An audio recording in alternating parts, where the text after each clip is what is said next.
Hi guys, welcome to Sharad's Lunchbox. On today's episode, I have Frank Holmes. Frank is a great friend, an amazing mentor, and has great insight on what's going on in the world. More to come with Frank right after this. Sharad, my name is Frank Holmes, and we've had some spectacular trips together. I've just arrived in from Texas. I have a fun group. It's called U.S. Global Investors, and I invest all over the world. I'm at Opus, getting my clothes pressed before I go on stage to speak at the Agora conference, which is every year, and it's always a great venue, and very clever and smart people travel to here and learn about my global trotting, and besides other spectacular speakers. U.S. Global is an investment advisor. We're based in San Antonio, Texas, but our funds are well known for emerging markets and resources. We travel all over the world. I have a team, I have 80 employees, and we've won many awards for this, what I love to call tacit knowledge, this feeling the culture, the people, and the explicit knowledge of running models to best understand the growth in revenue and compare one country, one stock versus another. And that's what I do. What's really important for success is the emotions of people. And those emotions and those countries is where there's lots of hope, because hope instills confidence. And it's quite amazing that you go to India and it's so poor, but the people have hope, and the country has no downside, has nothing but upside. Then you go to countries in Europe where there's nothing but fear. And thus you see, even though they have incredible infrastructure, etc., they are basically in a doldrums. So I think these emotions are very important, and with the backdrop of that are good government policies. Government policies which are involved with social investing rather than social welfare. Giving away people money, welfare checks, does not instill purpose and confidence, which is so important for a provider for any family. So we love to see governments that have policies for social stability and job creation. And the best job creation is new airports, new roads, new hospitals, new schools. This creates jobs based on history of cycles for 20 years. And we love those countries. And this year I've spent a tremendous amount of time in Colombia. And Colombia is more safer than Mexico. It's gone through a new presidential change from Uribe to Santos. The government is so committed to infrastructure spending and improving the liveliness of and life of all people. I also do a lot of charity work there. I was just there traveling with Frank Justra, who's from Vancouver, and myself and President Clinton.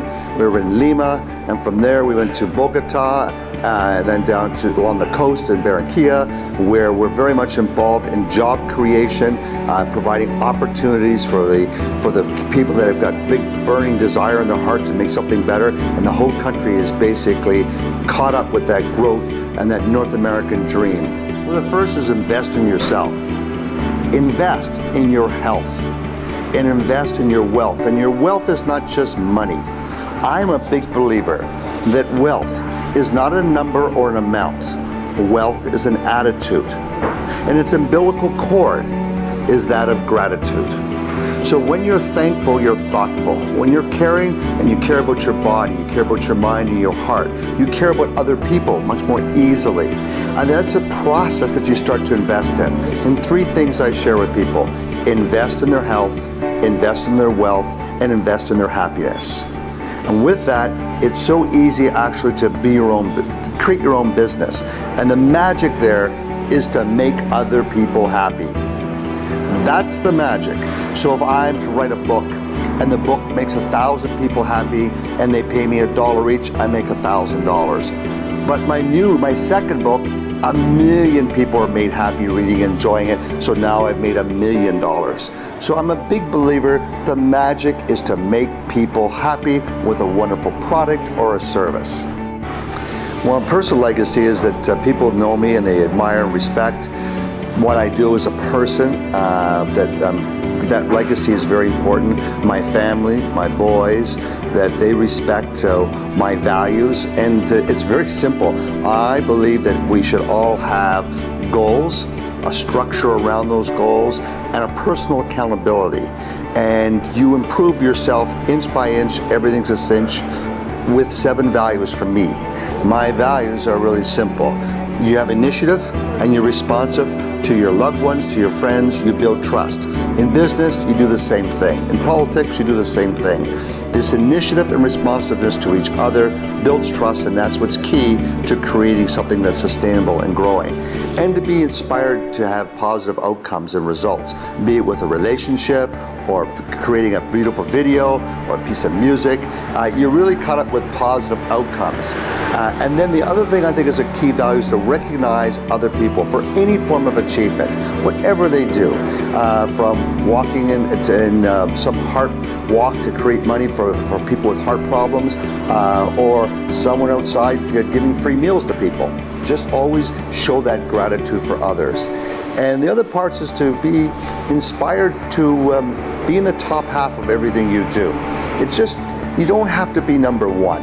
You don't have to be number 3 or 4 or 5. You just have to strive and thrive on improving and adapting and being in the top half of everything you say, everything you do. And I want my family to admire me for that. And I want my friends and those shareholders to trust in me that my legacy is a world-class investor, the way Warren Buffett is, but my focus is in emerging markets and resources. If you want to know more about Frank and what he does, check out his website, usfunds.com.